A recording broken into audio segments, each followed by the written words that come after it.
হঠাৎ করে কেন যেন আমার বড় ছেলের বিরিয়ানি খেতে ইচ্ছে করছে, তা বলতেছে ও যে গরুর মাংস দিয়ে খাবে। তো হ্যালো গাইস, আসসালামু আলাইকুম। আজকে আমার বড় ছেলের ইচ্ছা পূরণ করতে যাচ্ছি, ও হচ্ছে মুরগির দিয়ে বিরিয়ানি খাবে।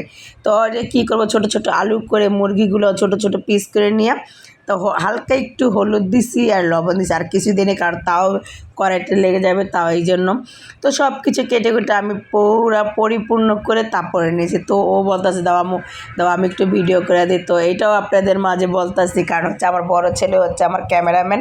তো আর সব মুরগি আর আলুগুলো একসাথে ভাইজা নিয়েছি। আসলে এটা ভাইজা নিলে কিন্তু মুরগির বিরিয়ানিটা আসলে অনেক স্বাদ হয়, খেতে খুবই খুবই ভালো লাগে। দেখুন আমি পেঁয়াজটা একটু ভাইজা নিতেছি, সব মশলাগুলো একসাথে অ্যাড করে নিছি।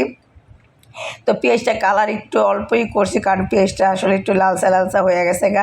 তো এই যে মশলাগুলো সব কষানো হয়ে যাচ্ছে, এখানে আমি সব মুরগি আর আলুগুলো একসাথে অ্যাড করা, তো এটা একসাথে দিয়ে দেবো। তো এখানে আমার চালগুলো ধোয়াতাম, গুঁড়া দুটাই চালের সাথে দিয়ে ফেলছি। আরেক চুলার মধ্যে আমি গরম পানি করতেছি মানে তাড়াতাড়ি হয়ে যায়। তো আমার দুই ছেলে হচ্ছে তাড়াতাড়ি খাওয়ার জন্য করতেছে, বলতেছে আম্মু তাড়াতাড়ি করো, আমাদের খুব ক্ষুধা লাগছে।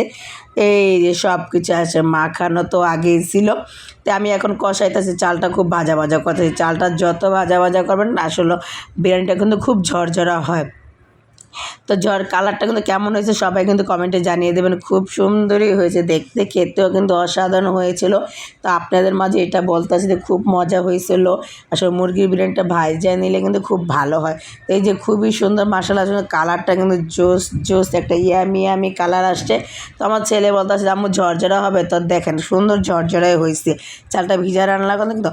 তো হঠাৎ করে এখানে আবার বিকেলের সময় হয়ে গেছে, তো নাস্তা খাবে। তো এখানে নারকেল দিয়ে পিঠা বানানোর জন্য নিয়ে আসি। তো তারা পিঠা খাবে না, আগে আজকে মুড়ি দিয়ে চিনি দিয়ে মাখায় খাবে। তো আজকে ব্লগটা যদি আপনাদের ভালো লেগে থাকে তো লাইক কমেন্ট শেয়ার করে দেবেন। এখানে যে আপনাদের সাথে আবার এড করলাম এই যে আয়াতকে। আল্লাহ হাফেজ।